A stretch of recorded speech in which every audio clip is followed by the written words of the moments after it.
Hey everyone, welcome back to New JANG City, where today I have one main substantive update to show you, and that is an expansion to or lengthening of my main custom high-speed passenger train. And here it is now. So previously, the longest custom high-speed passenger train that I could show you was 3 cars in total, where I would have 2 of these, one at either end, and then just one of these middle cars between. That was the longest I had done as a custom thing. And I had 2 trains that had that style. So one of them had this nose used for the end units. This is the tail in this particular case, but it's identical to the head unit except for the color of the lights, and I'll show you when this is actually running. And then between those 2, I would have one of these. So the total length of the train was just what you see right there. Well, a lot of people commented and complained back on my original channel when I did my custom stuff over there and my city updates over there, complained that I should not have had 2 aerodynamic ends for something that looked like just an intercity train, the way that they saw it. So I was silly. I caved to viewer pressure and I converted one end unit into just a regular car like this, and then my train ended up looking like just that right there. And what happened? Everybody started complaining, oh, you should have 2 aerodynamic ends on it. It looks really weird like that. So I'm not going to take that kind of suggestion from viewers anymore. I should have just stuck to my guns in the first place and did these things the way that I wanted to, because to me, it looks much better to have an aerodynamic end here and an aerodynamic end down here. But what I've done now is put it back to where I have 2 noses like that, and I added in the car from my other train, my original custom passenger train. So those 2 end units are just together right now, but this one was originally built to go with those over there. And I just changed out the bricks at the ends here, which were orange previously, changed them to black so that I have that continuous dark stripe going through. And then I made another one of these. So now at the maximum, rather than having 3 cars, I have 6 cars, and it looks so much better to me. And it'll actually run, so let's see it running.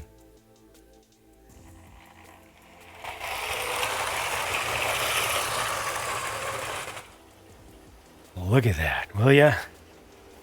That is train.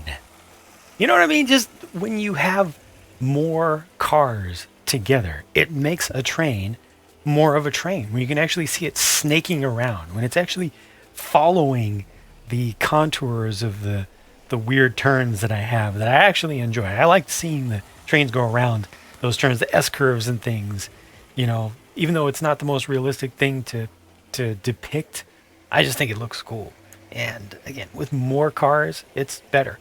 One thing that I forgot to mention is that with all of those cars, except for the one oldest one from the other train, I actually shortened them. So the existing ones I shortened, and the new one I made short as well, by a factor of 4 studs. So each car is ultimately shorter, and they're all now the exact same length as my original one from the older train. Here it is running on the outer loop. You can see the lights in the front are white, and the lights in the back are red. Just put a couple of red tiles in front of the white power functions lights that are getting their power from the tracks through the 9-volt motors, one at each end.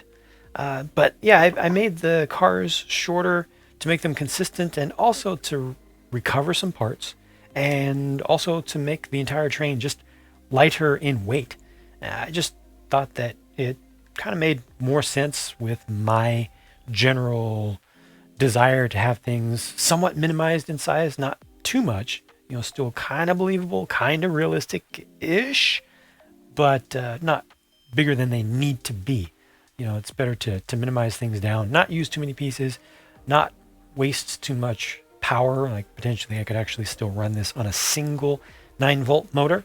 Actually, originally when I built this train, it was done with a power function motor and a onboard battery that I hid pretty well in the cab and everything. But yeah, I think this is what I want, and this is what I like, and I'm happy that it's working.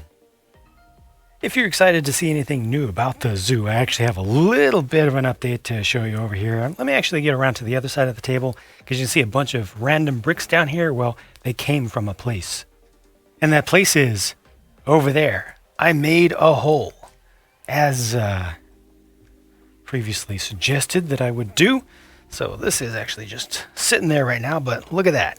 So it's kind of ugly right now, as it needs to be. I needed to remove as many of the big ugly rock pieces as necessary to allow this track to get straight through, and I did it, and it wasn't that difficult. I did have a bit of a snag when I realized, I'd completely forgotten, that I had tied my mainline train tunnel into the hillside, or vice versa, whichever way it goes.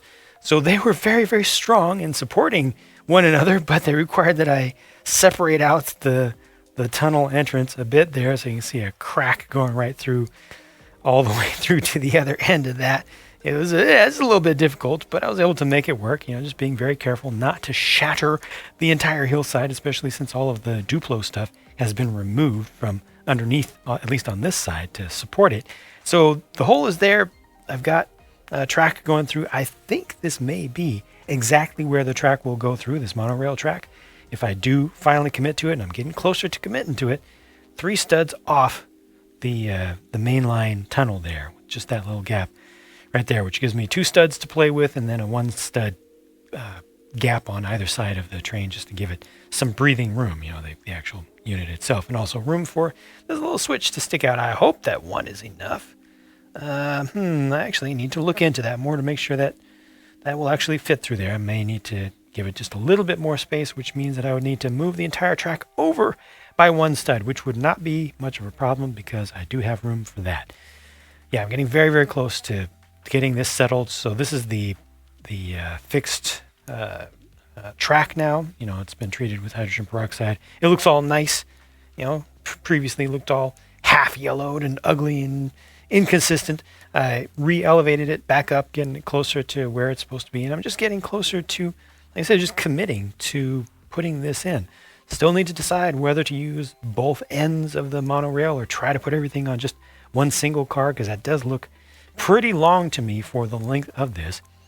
Still deciding on a couple of potential options for how to do this, but I like this original plan. I like this general idea of how to set things up with the zoo train coming up, going around, going out there, and then stopping somewhere out there, and then turning itself around. Well, not turning itself around, but reversing, as the monorails will do with a simple switch, automated thing, and then going down to the ground and going back through there. Again, a couple more options I'm still thinking about and will consider, but I'm just about ready to nail that down, getting very close to it. I still need to figure out exactly where the stop is going to be, the main stop for people to get on and get off.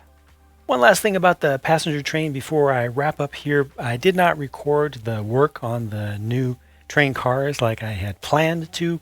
Ultimately, I just was at a point in the day when I just wanted to build, and I didn't want to have to think about camera, lighting, microphone, all that stuff. I didn't want to think about anything technology related. I just wanted to sit down and do some custom building. So that's exactly what I did, which was definitely the right decision. However, my goal is absolutely to be able to sit down and start recording at any time and potentially start streaming if that's what I want to do at that time.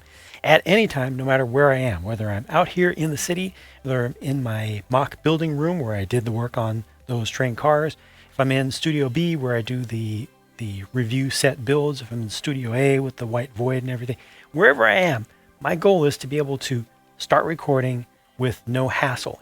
Towards that end, though, I have made some fantastic progress, and I hope that you're enjoying the fruits of that progress right now. I am holding a completely new to me camera rig. Well, not 100% new to me, but it's a combination of things that I have never put together before, with the addition of just a couple of small accessories that I recently acquired. I've put stuff together to allow me to just grab this. It's not the best camera. It's not as good as my main rig, but it's so much smaller.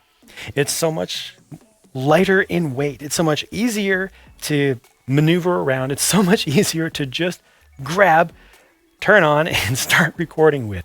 So hopefully this will help me to do a lot more recording. This thing right now that I'm holding with one hand, it'll help me to do a lot more recording than I've done in the past, bring you updates like this on a more regular basis when I have something that's actually worth showing you, like a whole train or a hole put into a mountain. But yeah, quality won't be perfect, but I've got the microphone on here, which is one that I like, so the audio quality should be okay, and I think the video quality should be at least good enough. I hate good enough, but in this case I think good enough is better than striving for absolute perfection, absolute 100% consistency all the time, and ending up with more stress and then not recording as frequently because I don't want to deal with that stress.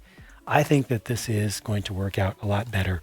But again, I do still need to get to the point where I can record anything from anywhere at any time, and I'm working towards that. I hope you've enjoyed this video here though, and I will talk to you again soon.